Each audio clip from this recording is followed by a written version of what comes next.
all of this mystery, the answer of all of this mystery are still unknown. And the first question is that, do you believe in God or the aliens? When I was a junior high school student, I don't believe it. But during my senior high school years, I study more and more kind of, chemistry, physics, and many this kind of science subjects. I start to believe that there must have a God or alien. You may think that I'm very superstitious, but in fact, in America, scientists already use a machine which is called NMR to detect the God, and they indeed find out there are something live in a different world from us. It may sound quite illogical, but you can just imagine that when you listen to the radio program at FM channel, you cannot hear the voice of AM channel. But it doesn't mean that the voice of AM channel doesn't exist. Also, this is the light, and here is the only part of light our eyes can see, which we call visible light.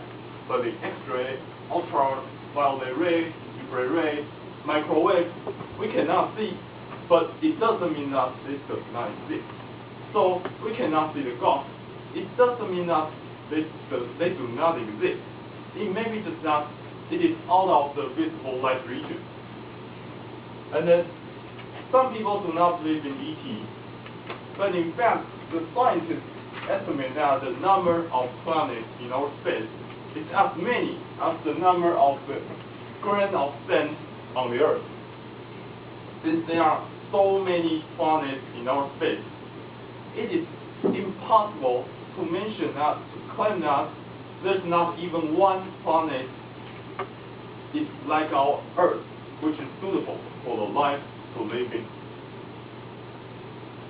And the next one is, I believe that everybody knows black hole, but according to Einstein's the theory of relativity, there must have the white hole. What is the white hole? Since the black hole can capture anything around it, the white hole can release everything from it. Then you may ask, where did the white hole get all of these things? Well, there are two spaces, this space A, space B, and the thing may enter the black hole in space A and then be released in the white hole in space B. Although there's still no white hole being found, but the black hole is found.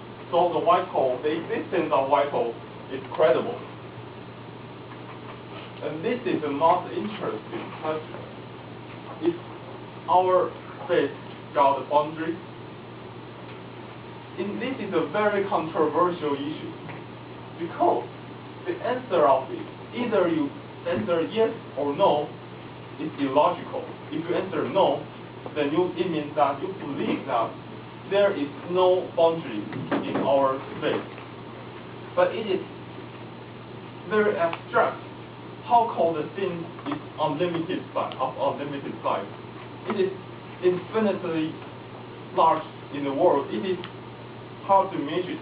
But if you answer yes, then it means that you believe that there's a boundary in the space. But it's still very illogical. Why?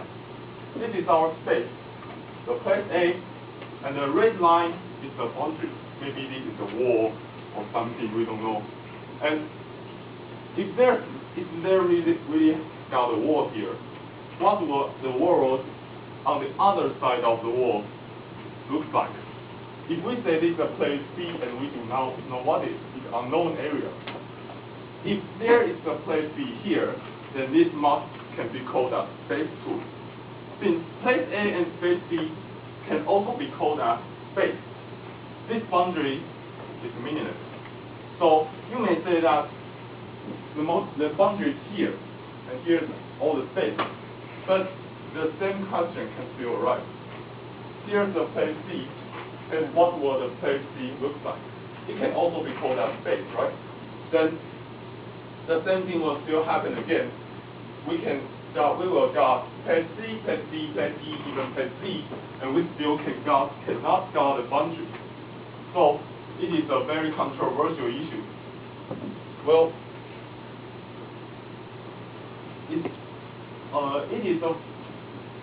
it's a very controversial issue. So there are many prominent physicists are working on the answer of it, but no one can still got the answer. Although I'm not a physics student, and all of these questions are related to physics, I still want to know the answer. So if you know the answer, please tell me. I'll be very happy. Back to Ian.